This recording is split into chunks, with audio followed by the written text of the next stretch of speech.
നമ്മുടെ ആയുധങ്ങൾ എന്തിന് ശക്തങ്ങളാണെന്ന് പറയുന്നുണ്ട്. ആത്മീയ ആയുധങ്ങൾ എന്തിന് ശക്തങ്ങളാണ്?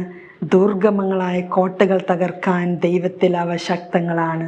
നമ്മുടെ ആയുധങ്ങൾ ജഡികമല്ല, ആത്മീയ ആയുധങ്ങളാണ്. അപ്പോൾ ഏത് കാര്യത്തിനും സൊല്യൂഷൻ കണ്ടുപിടിക്കേണ്ടത് ആത്മീയ സൊല്യൂഷനാണ്. ആത്മീയ ആയുധം ഉപയോഗിച്ചിട്ട് വേണം നമ്മൾ പോരാട്ടം നടത്താൻ. അപ്പോൾ ദുർഗമങ്ങളായ കോട്ടകൾ, അദൃശ്യങ്ങളായ നമുക്ക് കാണാൻ പറ്റാത്ത കോട്ടകൾ തകർക്കാൻ പറ്റും. നമ്മുടെ ഈ ശാരീരിക കണ്ണുകൊണ്ട് കാണുന്നത് മാത്രമല്ല റിയാലിറ്റി, സത്യം.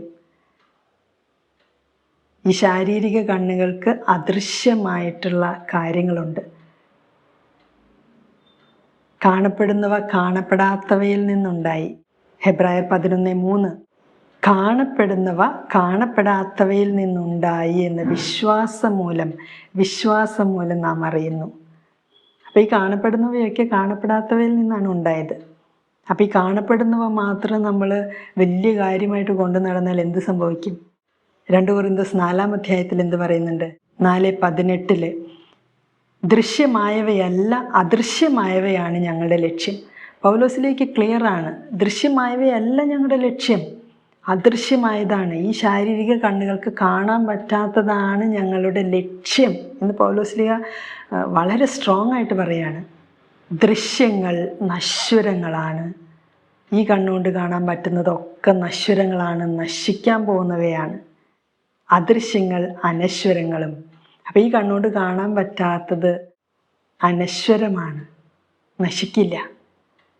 വിശുദ്ധ മത്തായി സുവിശേഷത്തിൽ നമ്മൾ വായിക്കുന്നുണ്ട്, സ്വർഗത്തിൽ നിക്ഷേപം കരുതി വെക്കണം, തുരുമ്പോ കീടങ്ങളോ കള്ളന്മാരോ ഒന്നും വരില്ല.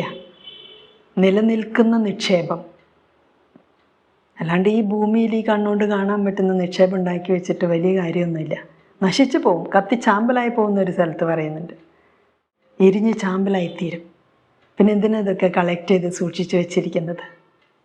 അത്യാവശ്യത്തിന് ഉപയോഗിക്കാൻ നോക്കേ അല്ലേ? ആ മൂഢനായ ഭോഷനായ ആ ധനികനോട് പറഞ്ഞു, എന്തിനതൊക്കെ ശേഖരിച്ച് വെക്കണം, ഇന്ന് നീ മരിച്ചാൽ എന്ത് ചെയ്യും? ആ ഒരു അവബോധത്തോടു കൂടെ നമുക്ക് ജീവിക്കാം. ഇന്ന് ഞാൻ മരിച്ചാൽ എന്ത് ചെയ്യും, അല്ലെങ്കിൽ നാളെ മരിച്ചാൽ എന്ത് ചെയ്യും?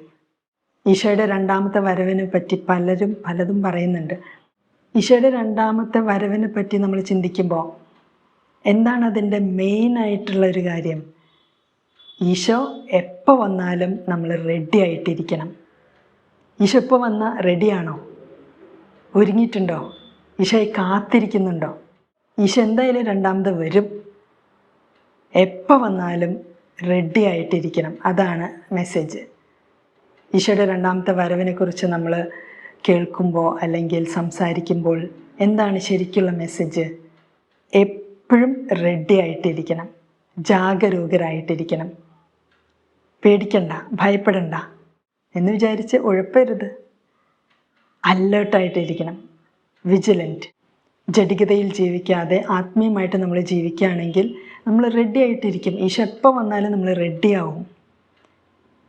അപ്പോൾ ഒരുങ്ങി പ്രിപ്പയർഡായി റെഡി ആയിരിക്കുക എന്നുള്ളതാണ്. നമ്മളിപ്പോൾ ഒരു സ്ഥലത്തേക്ക് യാത്ര പോവുകയാണെങ്കിൽ ചിലർ ലാസ്റ്റ് മിനിറ്റിൽ ഓടിപ്പിടിച്ച് ചിലപ്പോൾ ട്രെയിൻ മിസ്സാവും, അല്ലെങ്കിൽ ബസ് മിസ്സാവും. ചിലർ കുറച്ച് നേരത്തെ ഒരുങ്ങി റെഡിയായി കാത്തിരിക്കും, എപ്പോഴാണ് ഇറങ്ങണ്ടേ, എപ്പോഴാണ് പോകണ്ടേ. അപ്പോൾ ഈശോയുടെ 2ാമത്തെ വരവിന് വേണ്ടി നമ്മൾ ഒരുങ്ങിക്കഴിഞ്ഞോ? ഒരുങ്ങിക്കഴിഞ്ഞിട്ട് ഇങ്ങനെ കാത്തിരിക്കണം. ഈശോ എപ്പോൾ വരും? വന്നാൽ റെഡിയാണ്. നോഹയുടെ കാലത്ത് ഈ വെള്ളപ്പൊക്കം വരുന്നതിന് മുമ്പ് അവർ എന്തൊക്കെ കാര്യങ്ങളിലാണ് ബിസി ആയത്. അപ്പോൾ ഈശോ വരുമ്പോൾ നമ്മൾ ജഡികതയിലും അവിശ്വാസത്തിലൊന്നും മുഴുകിയിരിക്കുന്നത് കാണാൻ പാടില്ല. അപ്പം ശരിയാക്കാമെന്ന് പറഞ്ഞാൽ ശരിയാവില്ല, ഇപ്പം ശരിയാവാത്തത് അപ്പോഴും ശരിയാവില്ല. അപ്പം അതുകൊണ്ട് ഒരുങ്ങിയിരിക്കുക എന്ന് വെച്ചാൽ പൈശാചികത വിടുക,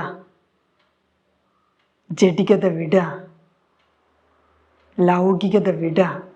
ആത്മീയമായിട്ട് ജീവിക്കാൻ ഒരു ആഗ്രഹമെങ്കിലും വരട്ടെ. ഇപ്പം നിങ്ങളിത് കേട്ടുകൊണ്ടിരിക്കുമ്പോൾ തന്നെ ആത്മീയമായി ജീവിക്കാനുള്ള സ്ട്രോങ് ആയിട്ടുള്ള ഒരു ആഗ്രഹം വരട്ടെ എന്ന് പ്രാർത്ഥിക്കുന്നു.